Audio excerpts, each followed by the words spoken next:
Honda Click 125. Pal lang yung dragging sa CVT set. Linis lang yung kailangan natin para mawala. Let's go.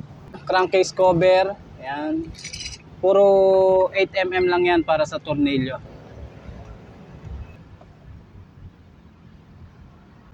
Ito yung setup ng tornilyo niya. Ayan. Etong tatlong maiksi. Dito. Ayan. Tatlong maiksi. Dito yan. Compare natin sa mga medyo mahaba. Ayan. Itong tatlong maiksi dito. Sa dalawa, tatlo. Ayan. So itong medyo mahaba, dito na yan. Ayan.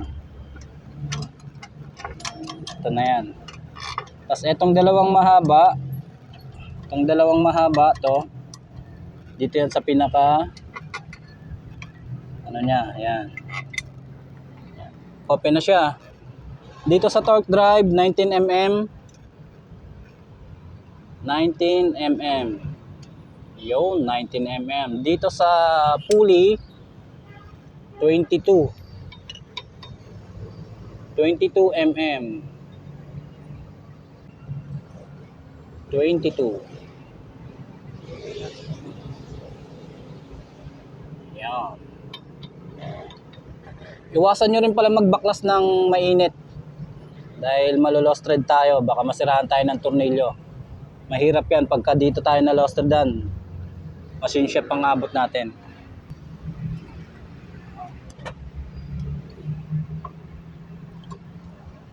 Paluwag, counterclockwise.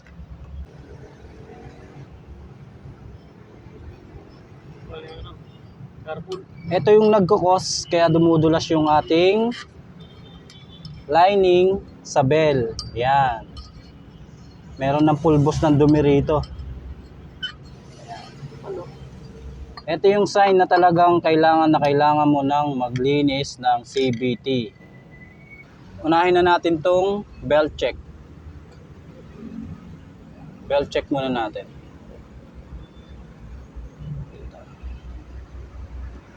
Yan o. Belt check muna tayo. Wow. Pwede pa. Pwede pa pamalo sa aso. Mga ligaw na aso. Yan o. Pati ibabaw. Pati ibabaw. Ilang taon to? Mula 21. 21. Magti 3 years na. This December. December. Oh, kalaan mo yun, 3 years na. 3 years yung tinagal ng kanyang belt. Yan, ito yung nag-cost niya. Grab delivery rider pa po yan. Araw-araw biyahe. Araw-araw biyahe. 24 hours.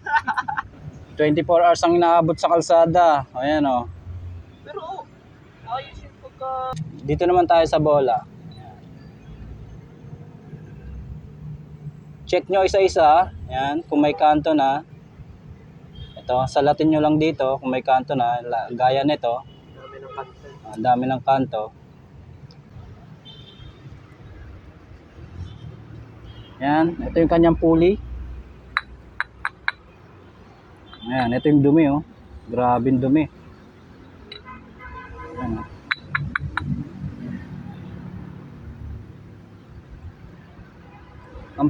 Ang pag-check dito sa pulley, dito yung sa dinadaanan ng bola. Tapos dito yung guide ng backplate natin. Sa ngayon, all goods naman yan. All goods naman silang lahat. Tapos dito sa bushing natin, ang pag-check, papasok nyo ng ganito. Tapos, ano nyo lang yung clearance, kung may clearance na siya. Kung masyado ng malog, palitin na po yun. Ito, goods pa na. Sa degree tayo mag-check. Itong degree nya. Yan. Sa ngayon naman, sa 3 years niyang ginagamit, okay pa naman. Wala pa naman ganong rito, damage. Slider piece tayo at backplate. Yan. Sobrang luwag na, halos matatanggal na. Dapat fit po yan. Ayan o, tatanggalan na siya. Hindi mo na kailangan pwersahin, malalaglag na ng kusa. Gamit tayo ng katala kasi wala tayong tools para dyan. Ayan. Putik. Ay putang, grabing ano, grabing alikabok.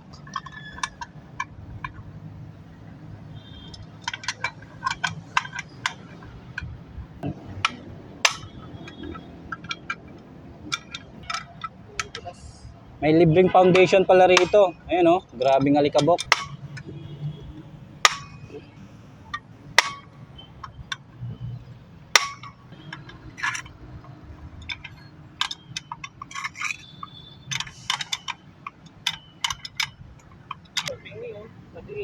Ito naman sa kanyang bell, kulay talong na. Ito yung sign ng overuse. Yan, kulay talong na. Paano i-check to kung goods pa? Siyempre, gantuin natin. Yan. Meron pang tunog bakal. Naririnig nyo ba? Yung may kalansing siya pag binabagsak ko.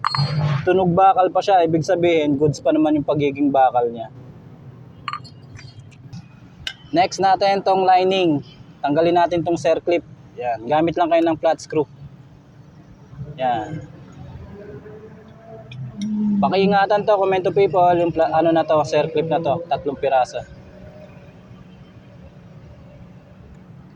Importante rin to. Yan, tatanggalin natin to.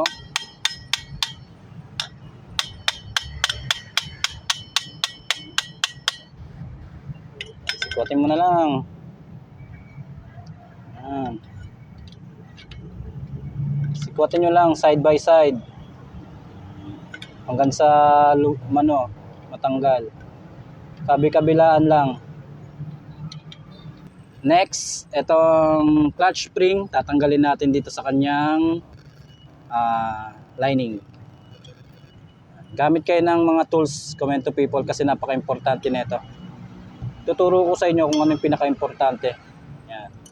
Madali lang siyang tanggalin. Yan. Gamit lang kayo ng proper tools.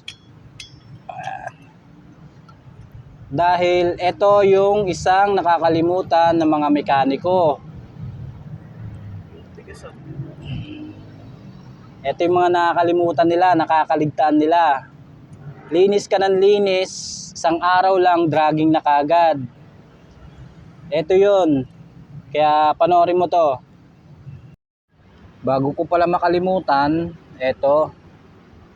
Isa ring cause kaya naging kulay talong na tong bell niya. Nakita nyo naman sa video, hirap tayong tanggalin yung lining kanina. Dito. Hirap tayong tanggalin yung lining dito kanina. Ang nagiging cause nito, kaya nagkulay talong na, nasusunog na, may stack up lang yung lining dito. Yan, ganyan. May stack up lang siya, hindi na kaya ng center clutch spring natin na bumalik. May stack up siya dyan. Kaya habang ginagamit natin,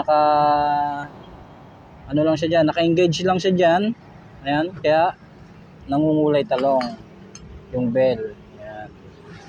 Hindi ko na makalimutan.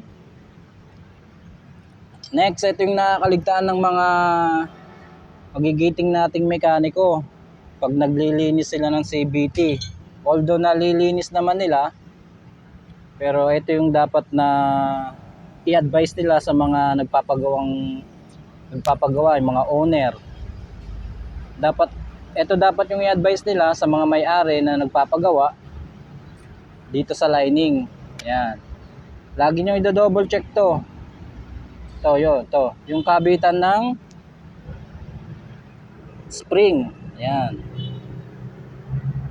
Napaka-importante nito kasi clearance by clearance lang po yan. Napakaliit lang po ng clearance niyan para mag-play doon sa bell. Ito, manipis na nga itong lining niya. Meron nga ako dito, makapal pa. Yan. Ang problema nito, kaya natin pinalitan ay ito. Yan. Ang laki na nung tenga, may gap na siya napudpud na. Kaya kahit anong sabihin nyo, kahit na makapal pa yung lining, pinapalitan na kaagad natin yan. Para yung issue, para yung yung issue na dragging ay mawala. Ayan, marami tayong pinagpalitan na lining dito. Makakapal pa sila pero pinalitan na natin kasi nga itong issue niyan. Sobrang laki na nung gap. Ayan o. Napaka-importante po nito. Sobrang laki ng ambag niya sa dragging. Ito, palitin na rin po ito. Papapalitan na natin sa may-ari kung may budget siya. Ito yung kanya. Ito yung tatlong sa kanya. Yan. If ever na may budget kayo, kahit nasabihin yung makapal pa yung lining nyo, at ganito naman ng sistema, yan, palitan nyo na kaagad dahil panigurado mananakit lang ang ulo nyo sa dragging kasi kalilinis nyo lang, nagda-dragging ulit yan, mga ilang araw lang. Dito naman tayo sa torque drive. Check natin yung bearing kung goods na goods pa. Ayan. Meron pa namang grasa sa loob. Check nyo lang kung malaganit na yung mga bearing natin sa loob. Dalawang bearing po yan. Dito sa male. Goods pa naman yung play ng kanyang bearing. Gagrasahan na lang natin mamaya. Tatanggalin natin yung lumang grasa sa loob. Tapos papalitan natin ng bago. Dito, check natin roller guide. Tapos dito dito sa female torque drive, kung gastado na tong loob, palitin na rin po yan.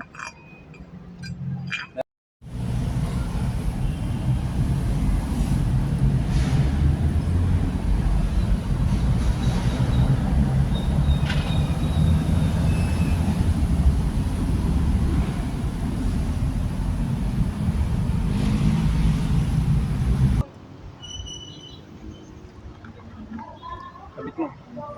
Ang liit din ng clutch lining nito. Okay. Persay mo. Masikip. Binawas. Binawasan mo? Ha? Babi? Hindi ko na. Bakit pa?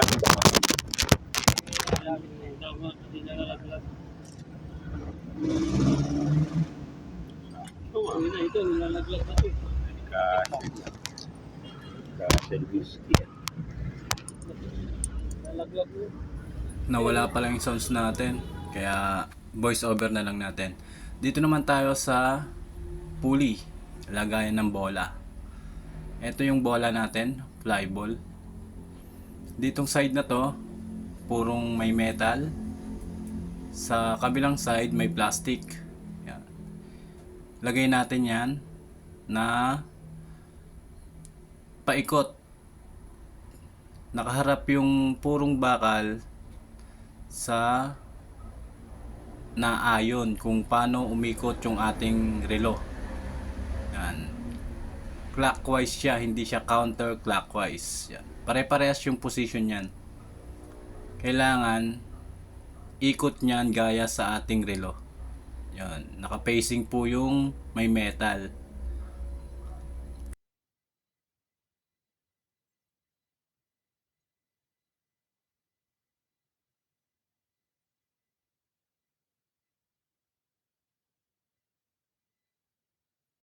Berde. Upis na berdeng malailaw. Eh.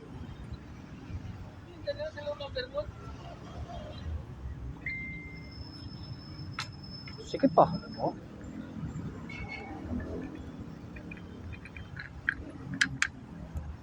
Proper way para mag-check ng back brake dito. Hindi natatanggal yan. Yan. Ito yung luma. Yan. Lalaglag na. Asay. Ito yung luma kakabit natin dito. Tapos try natin i-check. Laglag agad. Lagyan din natin to ng konting grasa. Itong loob.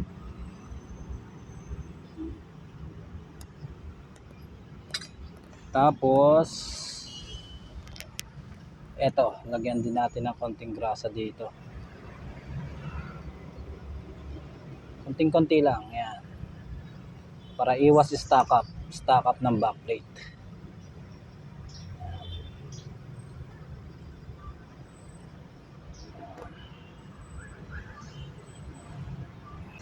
Maglagay kayo ng grasa rito bago nyo ilagay itong pin para hindi nalalaglag.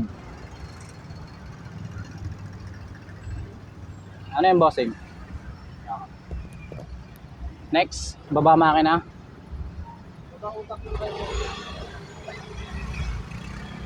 Malala na yan ah.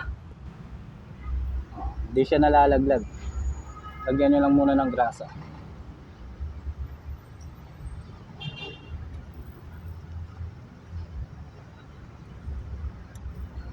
Yun.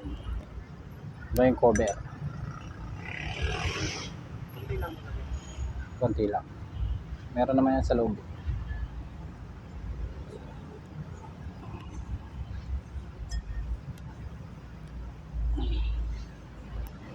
All goods.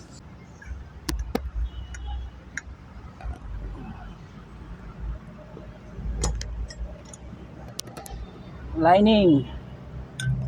Center spring.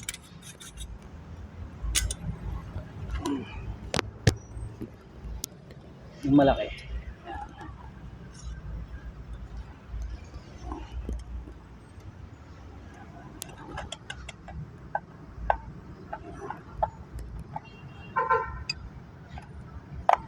Yeah.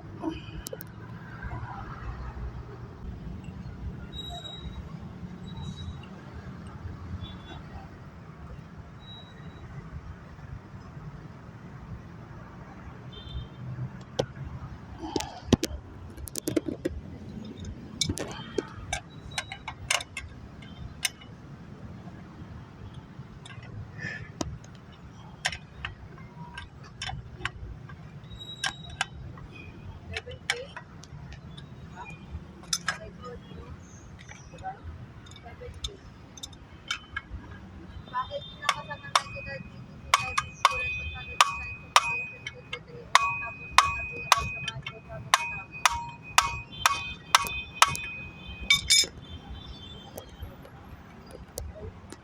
Goods.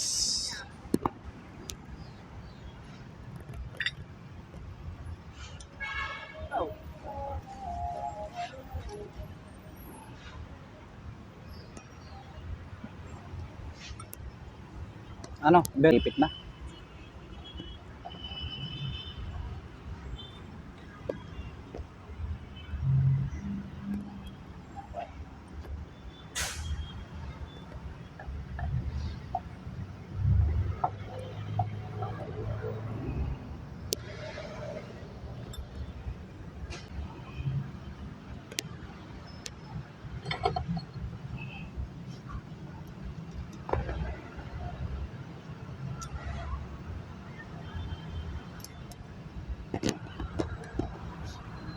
Ano pa?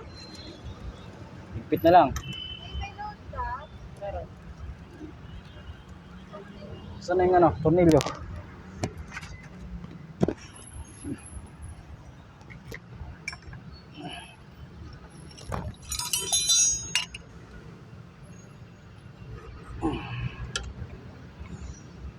Okay, connect. Okay na? Ayan, higpit na yan dyan.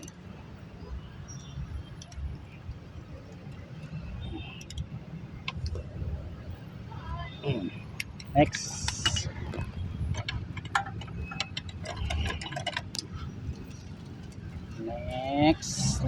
Next. Pahawak na lang dyan, pre. Ha? Realme. Realme.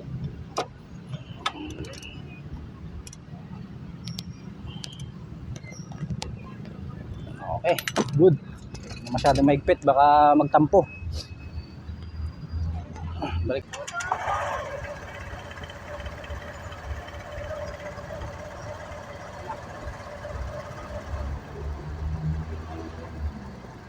Wala ka agad?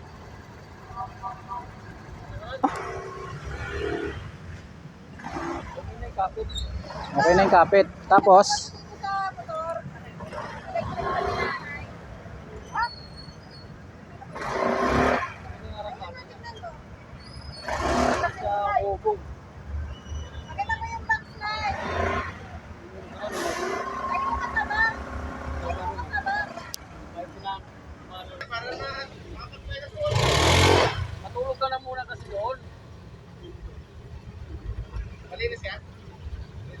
Palit belt.